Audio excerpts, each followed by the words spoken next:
Algunas escenas en este programa han sido recreadas.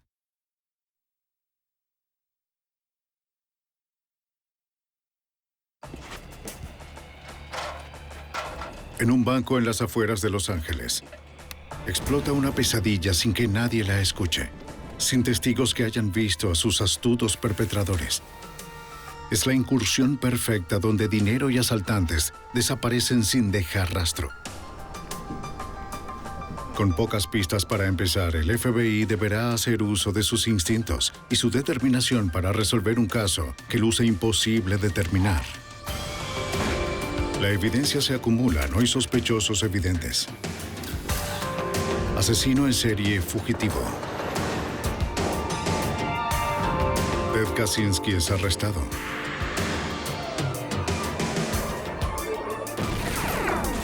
Fugitivo aún prófugo.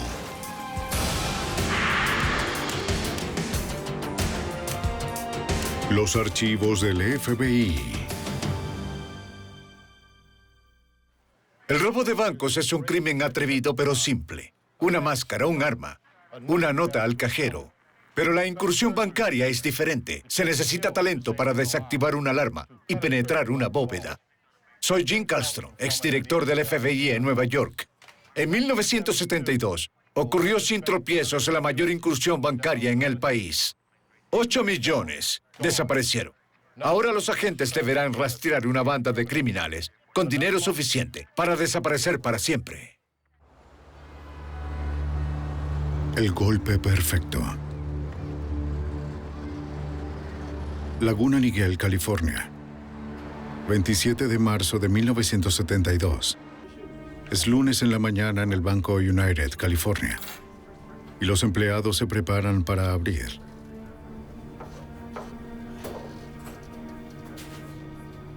Cuando el gerente trata de abrir la bóveda, la puerta no cede.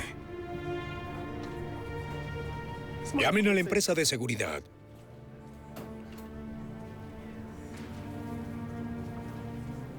Veinte minutos después, llega un técnico en bóvedas para revisar el sistema de cierre. Trabaja por horas. La combinación es la correcta. Las cerraduras están en su lugar, pero sin explicación, ni el experto puede abrirla. No funciona.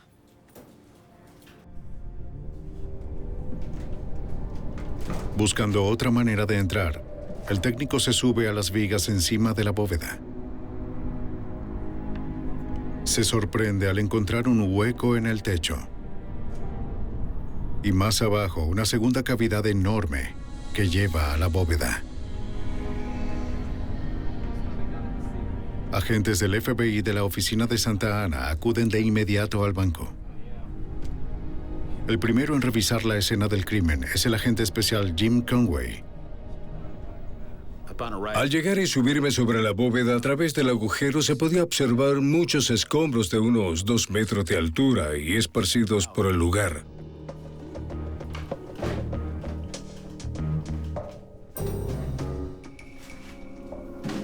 Una vez dentro de la bóveda, el técnico ve un destornillador trabado en el engranaje de la cerradura. Para los agentes, la intención era retrasar el descubrimiento del crimen. El lugar es un desastre.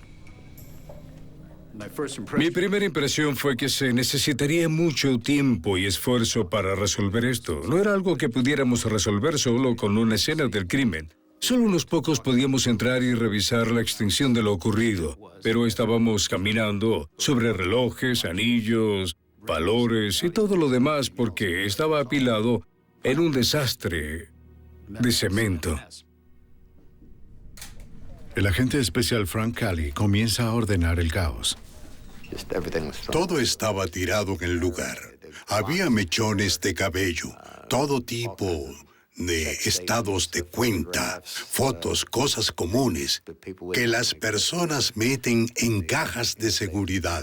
Recuerdo haber visto vasijas con cenizas de personas fallecidas. Los agentes empiezan la tarea ardua de determinar cómo entraron los ladrones a una bóveda que se suponía impenetrable. Notaron tierra oscura y pedazos de yute mezclados con los escombros de cemento. En el exterior descubren que la alarma del banco fue desactivada. También encuentran una escalera. Interpretando las pistas, los investigadores reconstruyen el plan intrincado de los ladrones para penetrar la bóveda.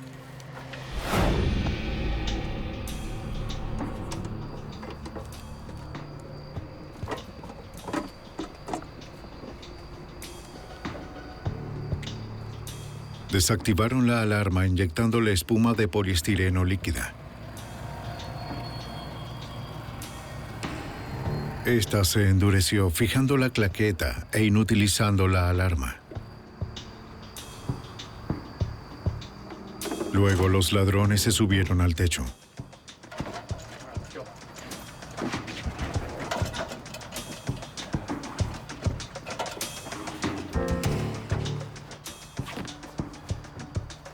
Los investigadores encontraron cinta adhesiva en un tomacorriente en el techo, lo que sugería usaron la electricidad del banco. Como no encontraron huellas, los agentes concluyeron que usaron guantes.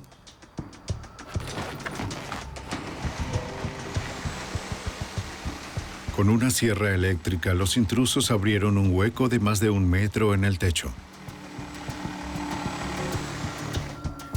Bien, bien. Muy bien, ya entramos.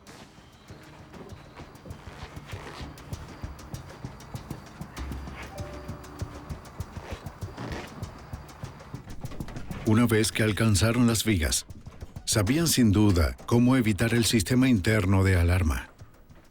Tomaron un par de los cables, los cortaron y soldaron uno al otro en donde estas alarmas transmiten. Fue un trabajo delicado y muy habilidoso. Ahí supimos que eran listos, que habían hecho su tarea. Incluso con la alarma desactivada, 40 centímetros de concreto reforzado con acero separaban a los ladrones del contenido de la bóveda. La única forma de entrar era una explosión muy poderosa.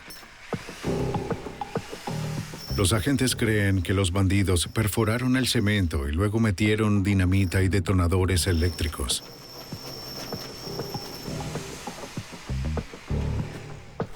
La explosión debía ser muy precisa para atravesar el cemento, sin herir a los ladrones o llamar la atención.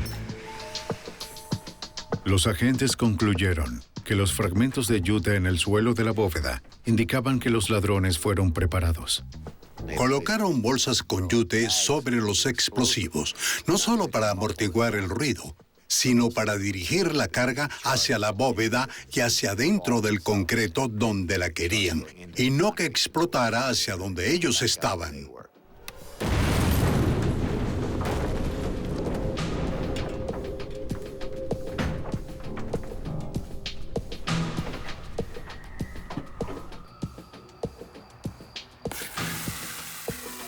Los investigadores descubrieron marcas de quemaduras en las barras de acero que refuerzan el cemento.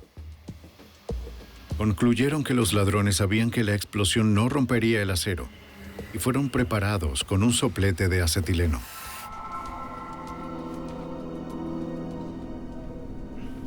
Los agentes se enfocaron en evaluar la pérdida total. Los oficiales del banco reportan que faltaban $50,000 de los cajones de dinero. Pero los ladrones no se conformaron con el efectivo y abrieron 458 cajas de seguridad.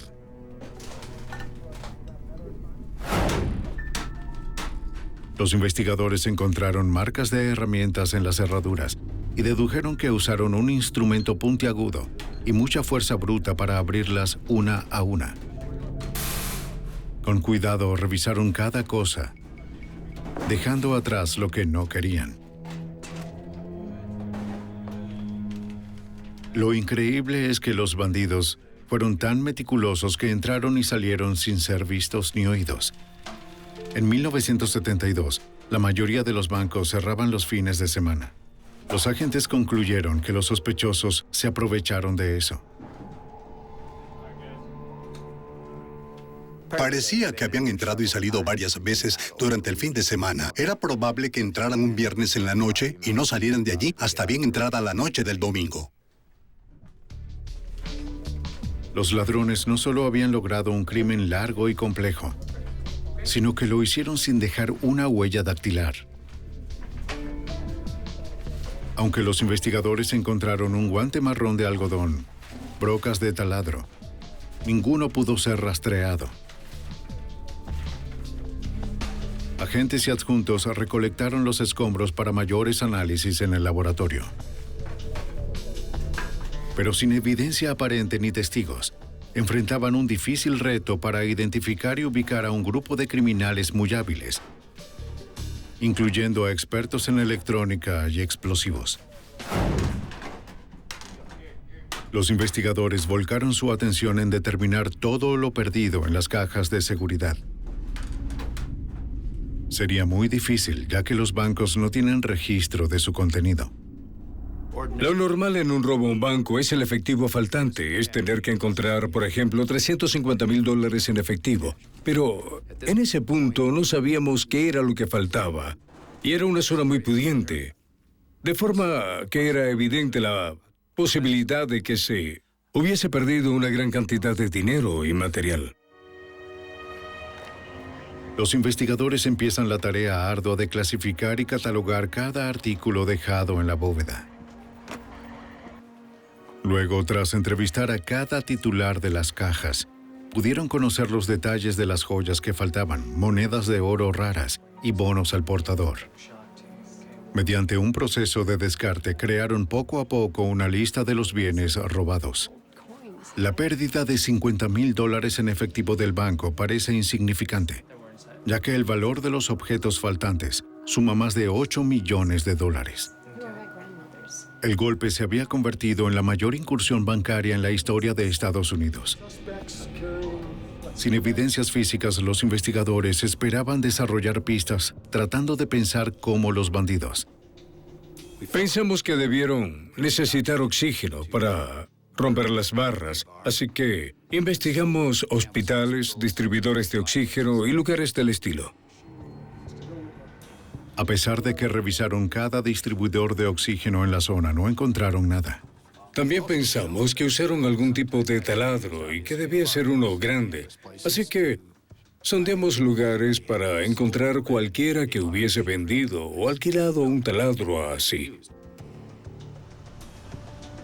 Los agentes van a docenas de tiendas de herramientas para revisar registros alrededor de la fecha de la incursión. Pero no encontraron compras sospechosas o alquileres. Era claro que en este caso los criminales habían planeado y llevado a cabo un golpe casi perfecto. Sin testigos ni pistas directas y sin sospechosos, parecía imposible resolver el caso. Pero el FBI estaba resuelto a identificar a los ladrones y encontrarlos. En marzo de 1972, un grupo profesional de ladrones entraron con explosivos en una bóveda bancaria en Laguna Niguel, California, cerca de Los Ángeles. Durante un fin de semana vaciaron cientos de cajas de seguridad y se hicieron con más de $8 millones en efectivo y objetos de valor, y luego desaparecieron sin dejar rastro. Para los agentes se trata de una banda experimentada de criminales. Es un caso muy difícil de resolver para la pequeña oficina del FBI de Santa Ana. Necesitando más recursos, piden ayuda a una oficina mayor, la de Los Ángeles. El agente especial Paul Chamberlain supervisa la investigación. En ese momento concluimos que era el mayor robo de banco en la historia de Estados Unidos. Usamos a casi todos en la oficina y había cientos de agentes. Esa no es una respuesta típica, pero parecía que el crimen era significativo. De inmediato, los agentes de Santa Ana reportaron los detalles a la oficina de Los Ángeles. No teníamos registrado ningún tipo de robo bancario como es en la historia de la división de Los Ángeles. Los asaltos a banco que habían ocurrido involucraban poco esfuerzo, pero esta era una gran operación sistemática que tomó 3 días. Como los ladrones parecían ser profesionales muy hábiles y no habían actuado en Los Ángeles antes, para los agentes era probable que no fuesen de la zona. Así que envían un fax a todas las oficinas del FBI para saber si conocían de otras incursiones similares. Reciben información de la oficina en Cleveland, Ohio, donde estaban investigando robos similares. De hecho, se trataba de 13. La descripción del robo en California de inmediato crea un vínculo entre ellos, incluyendo al agente Buddy Nix. Conocíamos su forma de operar. La alarma externa había sido rociada con poliestireno para evitar que se activara. El hecho de que se habían subido al techo, que el sistema de alarma había sido alterado, indicaban que era probable que el equipo de ladrones de banco de Johnstown estuviera involucrado. Los agentes de Ohio suponen que los 13 asaltos a los bancos del estado fueron cometidos por el grupo de ladrones de Youngstown, Erie, un grupo independiente de criminales ligado al crimen organizado. Los agentes de California tenían razón. Estos no eran bandidos aficionados. Para ese entonces, Johnstown era una meca para actividades del crimen organizado. Hombres que controlaban negocios de apuesta ilegal, que estaban muy involucrados en el transporte interestatal de mercancía robada y hurtos de remolques, donde operaban equipos de ladrones y para ese entonces se cometían robos muy sofisticados. Como parte de investigaciones preliminares, los agentes de Youngstown, Ohio, habían identificado a casi 100 hombres sospechosos de formar parte del grupo de ladrones. Tenían datos de inteligencia de cada uno. Los agentes enviaron sus nombres y fotografías al FBI de Los Ángeles. Allí los investigadores tratan de reducir la lista. Como los criminales debieron viajar a California, revisan registros de vuelo para la fecha de los robos. Pero sin la ayuda de computadoras modernas, es un largo proceso hecho a mano.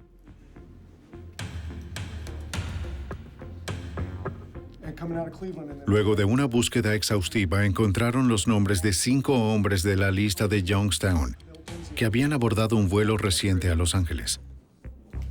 Emil Dincio, Harry Barber, Charles Mulligan, Charles Brockles y Philip Christopher habían llegado a California 9 días antes del robo.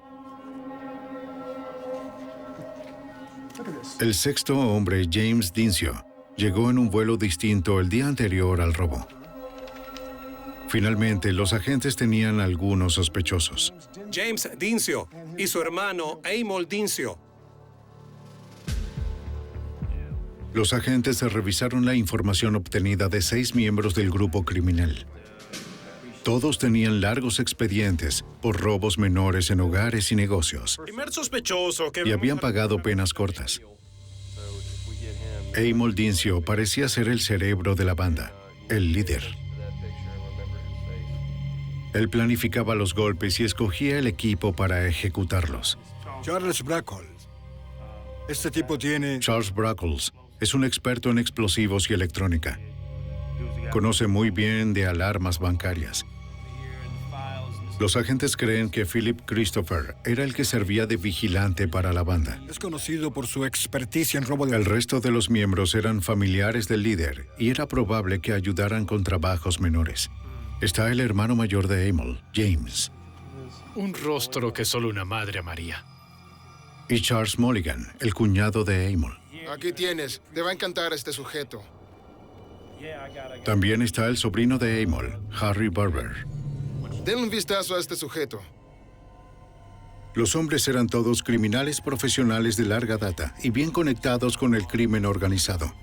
El FBI de Youngstown, Ohio, podía vincularlos de forma circunstancial a muchos robos de bancos, pero no tenían evidencias directas que sustentaran los cargos. Un peso pesado, pero no tenemos.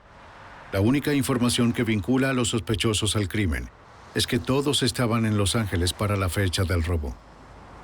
Los agentes comenzaron la difícil tarea de rastrear sus movimientos, empezando en el aeropuerto. Entonces sondeamos y entrevistamos a cada uno de los taxistas del aeropuerto que trabajó ese día, pero era un esfuerzo masivo. Los agentes pasan días entrevistando a docenas de conductores, pero por fin dio frutos. Un taxista recuerda haber llevado a un grupo de 5 hombres a una casa en la comunidad cercana de Southgate. Recuerda muy bien el viaje. El taxista recordaba a estos hombres por 2 razones específicas. Una por la propina de $100 y tenían aspecto de tipos duros y agresivos.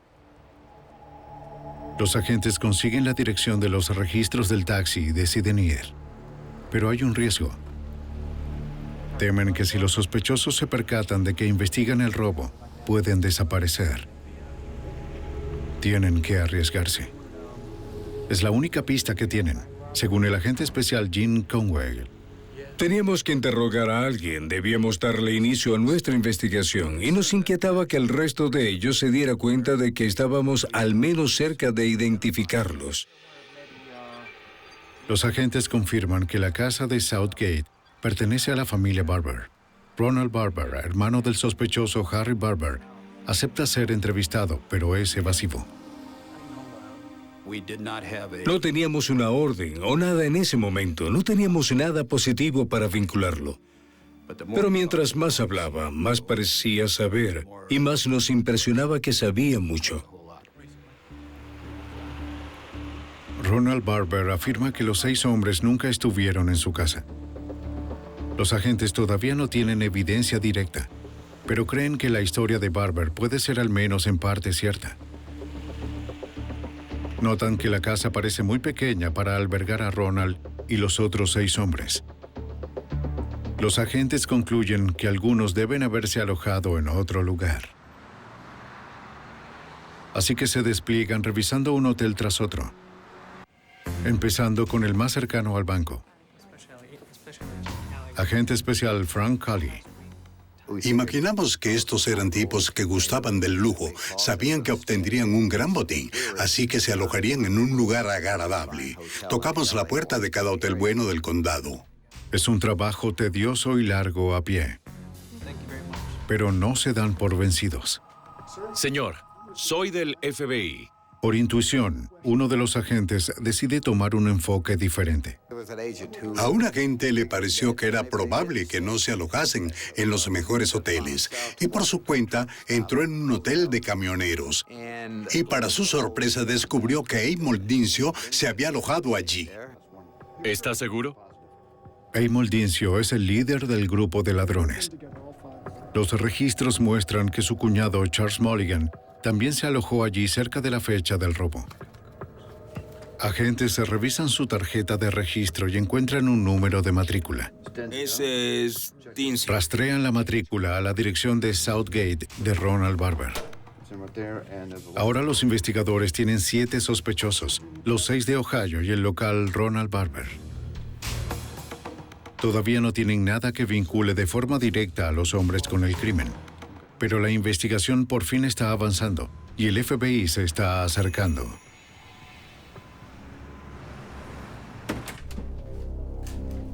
Semanas después de un robo bancario multimillonario en el sur de California, el FBI identifica a 7 sospechosos. El cabecilla Amol Dincio y su hermano James Dincio, Charles Mulligan, Philip Christopher, Charles Brockles y Harry Barber y su hermano Ronald Barber. Una banda infame de ladrones profesionales basada en Youngstown, Ohio. Agentes determinan que al menos 2 de los hombres se alojaron en un motel de la zona días antes del golpe. ¿Está seguro?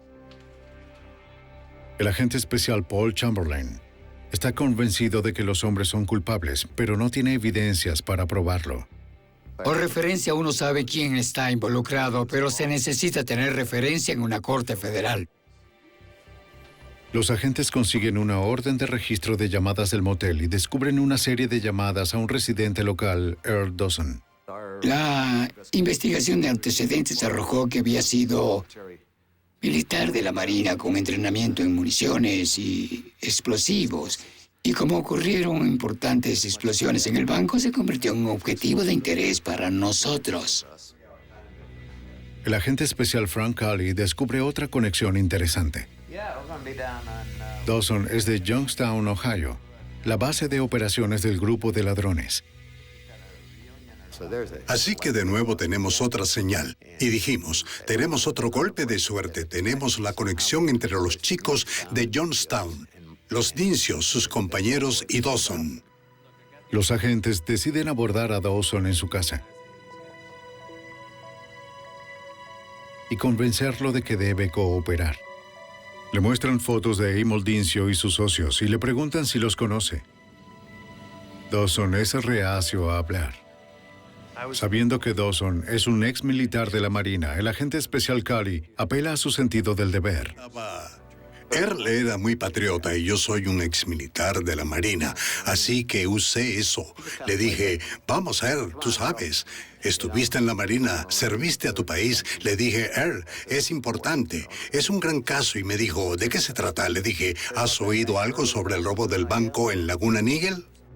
La estrategia de Cali funciona. Dawson decide hablar. Admite conocer a 3 de los sospechosos, Emil Dincio, su hermano James y Charles Mulligan. Él y Mulligan son viejos amigos. Habían crecido juntos en Youngstown. Dawson le revela a Cali que el día antes del golpe de Laguna Niguel, Mulligan fue a su casa con otros sospechosos. Mulligan le dio $100 para que dejara su casa por unas horas para una reunión. Dawson se va sin escuchar lo que hablaron. Pero Dawson le dice que tiene algo que a los agentes les puede interesar. Mulligan dejó un auto en su garaje. Todavía sigue allí. Este es gran avance. Es posible que el auto contenga la evidencia que han estado buscando. Pero antes tienen que revisarlo y son interrumpidos. Mientras hablábamos suena el teléfono. Lo contesta y al levantarlo lo apunta y dice el nombre, Mulligan. Cali piensa rápido y le pide permiso a Dawson para escuchar la conversación. Un requisito legal para usar lo que escuche en la corte. Dawson le indica que hay otro teléfono en la habitación. Mulligan comienza a hablar y dice, oye, ¿no te ha visitado el FBI? Dawson le responde, no, no han venido. Y casi me río cuando estaba escuchando. Estaba haciendo un gran papel, de verdad, y un cambio. Estaba ahora de nuestro lado. Mulligan le explica que sabe que el FBI ha estado haciendo preguntas sobre él y sus compañeros y que están preocupados. Y que va a regresar a la zona de Los Ángeles. Mulligan le dice, quiero ir esta noche a verte. Voy a mover el auto del garaje. El agente Cali ve la oportunidad para atrapar a Mulligan, pero teme que éste pueda estar tramando algo contra Dawson y el FBI. No podía estar seguro. Parecía que podía estar del otro lado de la calle observándonos, con nuestro auto estacionado al frente. Cali instruye a Dawson que prepare una reunión con Mulligan en un lugar público. Dawson le dice a Mulligan que se encuentren en su bar favorito, el Walnut Room. Mulligan acepta. Ahora los agentes pueden inspeccionar el auto que Mulligan dejó en el estacionamiento, pero no le pertenece a Dawson y no puede autorizarlos a revisarlo. A través de las ventanas pueden ver un par de guantes de algodón marrones, exactos a uno que encontraron en la bóveda. La silla trasera está cubierta de lo que parece polvo de cemento, similar a los escombros encontrados en la escena del crimen. Es la causa probable que necesitan para una orden de cateo para el auto. También logran una orden de arresto para Charles Mulligan y preparan una vigilancia para el Walnut Run. Agentes encubiertos toman posición dentro del bar cerca de Dawson. Nos apostamos en el lugar. 4 de nosotros estábamos adentro esperando y teníamos un par de agentes afuera esperando que llegara. Dawson le presenta al agente Cali a algunos de los asiduos, así como un amigo del cuerpo de marina. Los agentes debían parecer normales mientras se mantenían atentos. La seguridad de Earl Dawson es su prioridad. No sabíamos qué podía suceder, así que debíamos proteger a Earl. Los agentes crean un método para que Cali y Dawson se comuniquen. Cualquiera de los dos podía hacer señas al otro simplemente para ir al baño donde podían encontrarse. 3 horas más tarde, Mulligan llega por fin. Había tráfico. Parece que está solo y saluda a su viejo amigo, quien trata de que le hable del robo. No quería acercarme mucho. Me encontraba al otro lado del bar. Earl hablaba con él y le preguntaba algo sobre cómo estaba involucrado en esa historia en la laguna Niguel, y Mulligan le dijo, bien, ¿y tú qué crees? Sin poder escuchar toda la conversación, Cali va al baño. Dawson lo sigue. En el baño de caballeros, Cali le pide que lo actualice. Dawson le explica que Mulligan está ansioso por irse y recoger su auto del garaje de Dawson. Cali le pide que salga, pero le indica que no toque el tema del vehículo. Lo que Cali no le dice es que hay agentes en el estacionamiento listos para capturar a Mulligan.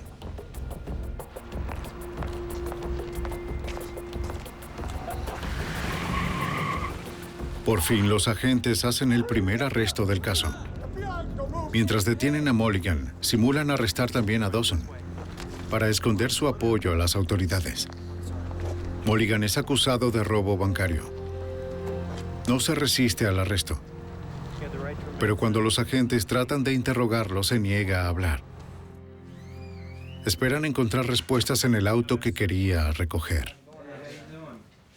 Agentes regresan a la casa de Dawson a inspeccionar el auto.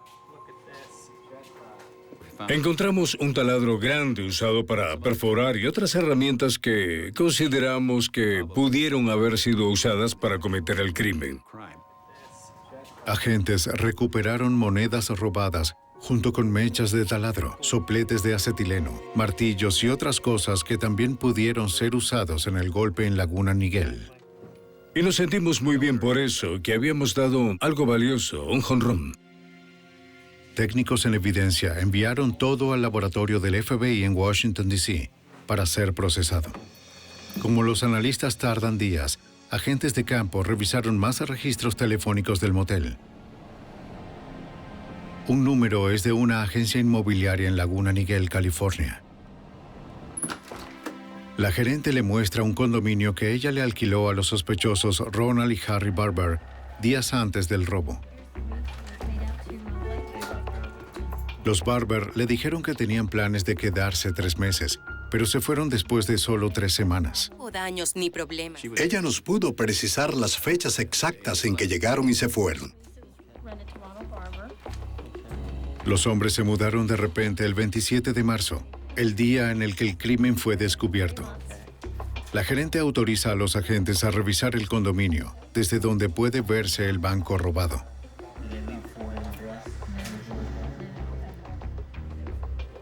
Los agentes comienzan a procesar el condominio por evidencia, pero al inicio no encuentran nada. Todo el interior había sido limpiado por algún tipo de producto. Parecía que los sospechosos habían sido tan meticulosos allí como lo fueron durante el robo. No había ninguna evidencia valiosa de la que recuperamos del banco, por lo tanto no era una sorpresa que el lugar hubiese sido limpiado. Parecía que habían hecho todo para asegurarse de no dejar evidencia. Sin embargo, habían cometido un error crucial. Un miembro del personal de evidencia revisa el lavaplatos y al abrirlo se percata de que está cargado de platos sucios y que alguien olvidó encenderlo. Los platos sucios están cubiertos de múltiples huellas dactilares. En el laboratorio del FBI logran recobrar las huellas de los platos y de las herramientas recuperadas en el auto de Mulligan. y estas coinciden con 5 de los 7 sospechosos.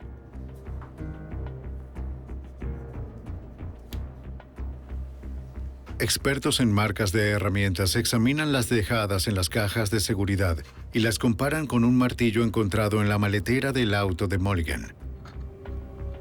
Reportan otra coincidencia. El caso del FBI está ganando impulso con evidencia circunstancial buena y un sospechoso detenido. Ahora los agentes deben encontrar a los otros 6, así como evidencia suficiente para capturarlos de una vez por todas.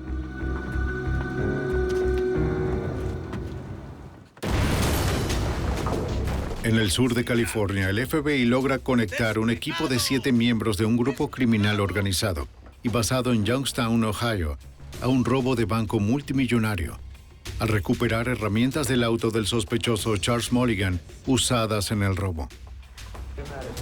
El arresto de Mulligan le da impulso a la investigación, según el agente especial Paul Chamberlain. Sabíamos que al poco tiempo del arresto de Mulligan iban a darse cuenta de que ya sabíamos quién era este grupo, por lo que intensificamos la investigación, hicimos todo lo más rápido que pudimos. Pero como la mayoría de la evidencia es circunstancial, el caso depende del testimonio del informante Earl Dawson, a quien el FBI debe proteger. Pero hagas lo que hagas y sea lo que ocurra, es probable que él fuese el testigo clave, porque el caso en su mayoría estaba flojo. La evidencia física era insuficiente. Él era el que podía unir todas las piezas. Estaban siendo acusados de conspiración y robo y podía ponerlos a todos juntos en su casa. Dawson empieza a recibir llamadas amenazándolo para que no hablara. El interlocutor insiste en una reunión cara a cara para discutir el tema. Pero el FBI se entera que el encuentro tenía un propósito más siniestro. Recibimos datos de un informante que en la calle le habían puesto precio a la cabeza de Earl Dawson, que de un momento a otro iban a intentar asesinarlo. Los agentes le pidieron a Dawson que concertara una reunión en su bar favorito, el Walnut Room, pero no le dijeron sobre el atentado. Los agentes querían enfrentar al hombre para que éste le enviara un mensaje al círculo criminal de Youngstown, que el FBI estaba tras ellos. Confiaban que podían proteger a Dawson mientras permaneciera en un lugar público. Le dije, quédate en el bar. Pase lo que pase, no vayas a ningún lado con esa gente. Nunca dejes este salón. Como la vez anterior, si Dawson o Cully necesitaban comunicarse, se verían en el baño. Los presuntos sicarios llegan. Empezaron a brindarle tragos muy fuertes a Earl. Él era bebedor de cerveza, pero trataban de que tomara bebidas más fuertes. Cuando Dawson comienza a verse inquieto, Cully se dirige al baño.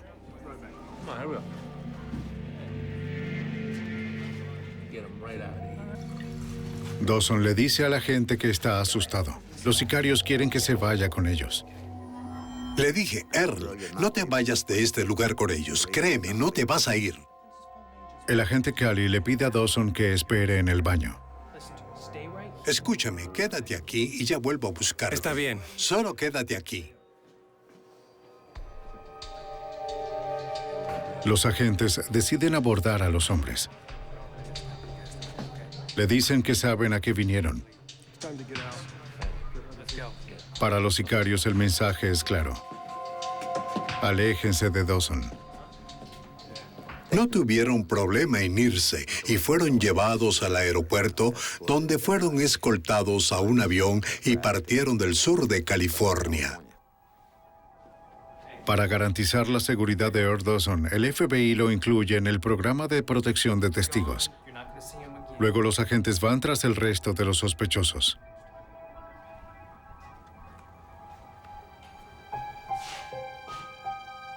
Los investigadores consiguen órdenes de cateo para revisar sus direcciones conocidas más recientes. En una de las casas, los agentes consiguen su primer vínculo directo con el robo. Dentro de la cartera de una mujer encuentran un billete de $20 nuevo. Lo comparan con la lista de números de seriales de billetes robados del banco.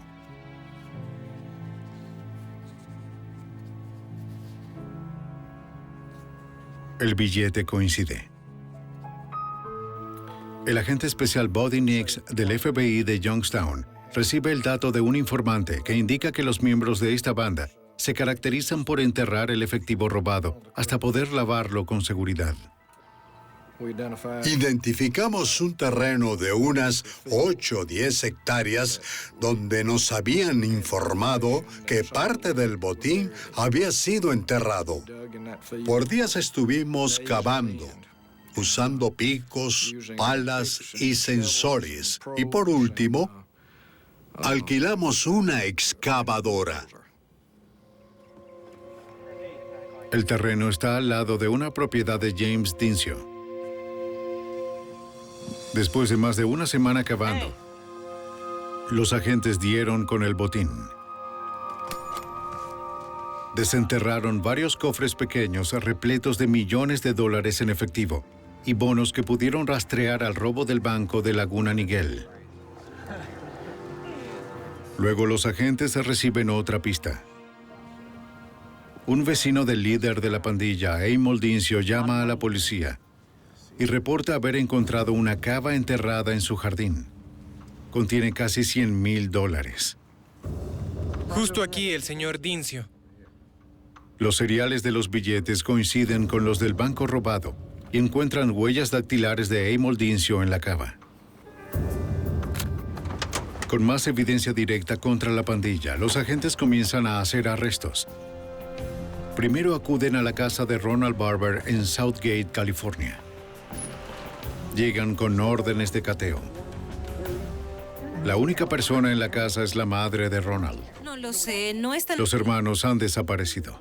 Ya le he dicho. Todos los 6 sospechosos están prófugos.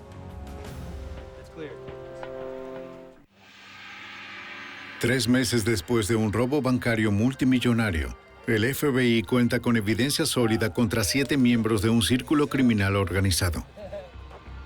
Con solo un sospechoso detenido, Charles Mulligan, se disponen a arrestar a los otros. Amol Dincio, James Dincio, Charles Brockles, Philip Christopher, Harry Barber y Ronald Barber. Los agentes acuden al hogar de Amol Dincio cerca de Youngstown, Ohio, y descubren que no ha hecho ningún intento de huir.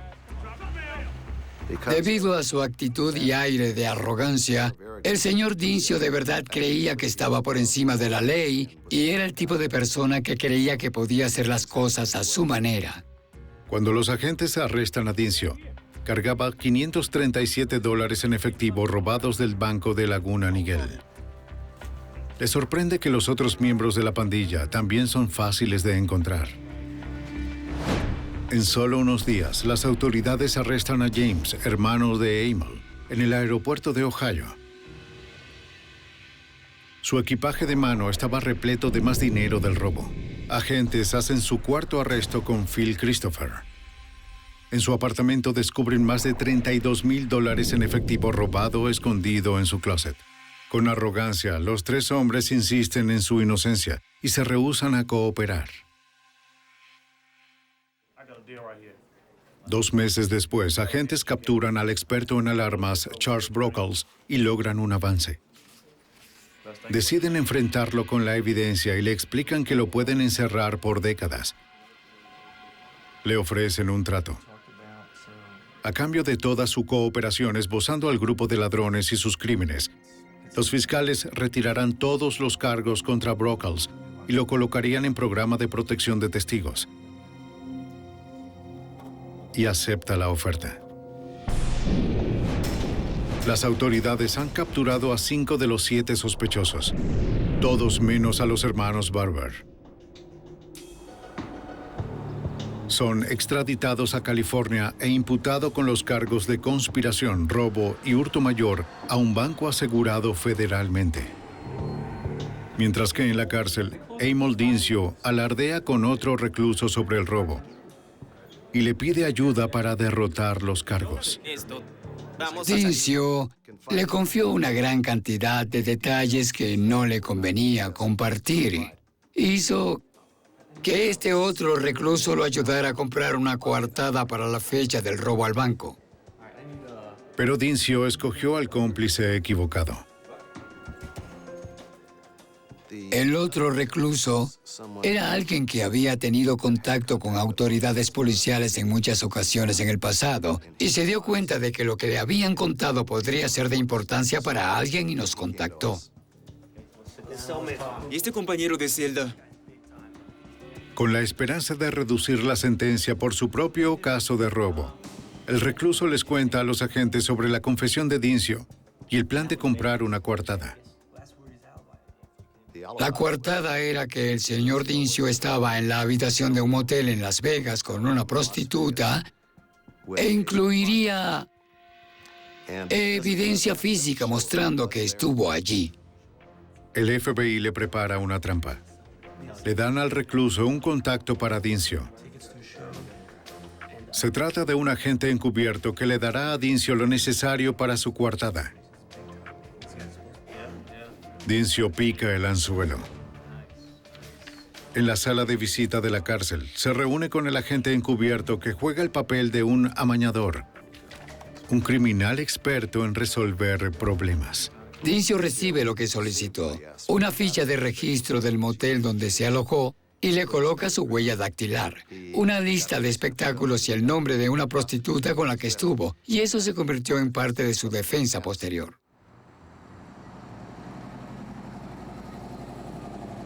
El juicio se inicia en Los Ángeles en octubre de 1972. Amol Dincio presenta su coartada falsa, pero el agente encubierto del FBI testifica sobre la trama. El jurado condenó a Dincio y a los otros 4 acusados. Reciben sentencias que van de 15 a 20 años. Pero aún no termina.